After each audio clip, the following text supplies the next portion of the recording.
মহান রাষ্ট্রনায়ক শহীদ প্রেসিডেন্ট জিয়াউর রহমানের মাজারে ব্রাহ্মণবাড়িয়া জেলা বিএনপি নবনির্বাচিত কমিটি ফুলের তোড়া দিয়ে শ্রদ্ধা নিবেদন করবে।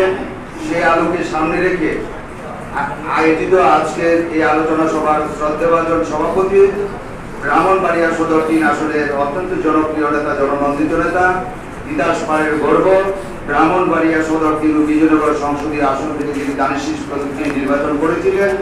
আমাদের অত্যন্ত শ্রদ্ধাভাজন নেতা, প্রিয় নেতা, জননেতা ইঞ্জিনিয়ার খালেদ হোসেন মাহবুব শ্যামল ভাই। উপস্থিত আছেন ব্রাহ্মণবাড়িয়া জেলা বিএনপির সাবেক ৩ বারের সাংগঠনিক সম্পাদক, বর্তমান জেলা বিএনপির বিপ্লবী সাধারণ সম্পাদক আলহাজ হাজী সিরাজুল ইসলাম সিরাজ।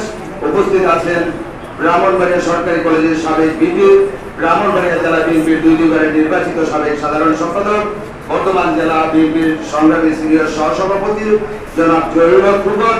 উপস্থিত আছেন ব্রাহ্মণবাড়িয়া জেলা বিএনপির সাবেক সফল সভাপতি, ব্রাহ্মণবাড়িয়া পৌরসভার সাবেক সফল মেয়র, আমাদের অত্যন্ত শ্রদ্ধাভাজন নেতা জনাব হাফিজুর রহমান মোল্লা কচি ভাই সহ উপস্থিত বিএনপির ঊর্ধ্বতন নেতৃবৃন্দ এবং বিভিন্ন উপজেলা থেকে আগত নেতৃবৃন্দ ও সহযোদ্ধা ভাই, আসসালামু আলাইকুম।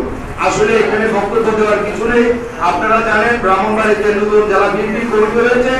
এই জেলা বিএনপি কমিটি ঐক্যবদ্ধ এবং এই জেলা বিএনপি বাংলাদেশ জাতীয়তাবাদী দলের প্রতিষ্ঠাতা শহীদ রাষ্ট্রপতি জিয়াউর রহমানের মাজারে ফুল দিয়ে শ্রদ্ধা নিবেদন করবেন।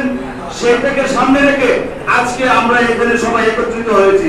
আমি উপজেলা বিএনপি এবং বিএনপি সভাপতি এবং সাধারণ সম্পাদক, আহ্বায়ক এবং সদস্য সচিব যে নেতৃবৃন্দ আছেন, আমি আপনাদেরকে বলবো আপনারা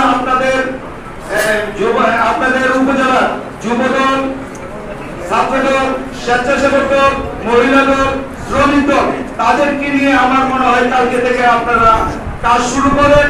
ইনশাআল্লাহ আপনারা যদি সঠিকভাবে কাজ করেন, আমাদের যে লক্ষ্য, আমাদের যে টার্গেট, ইনশাআল্লাহ আমরা সেই টার্গেট ফিল আপ করতে পারবো।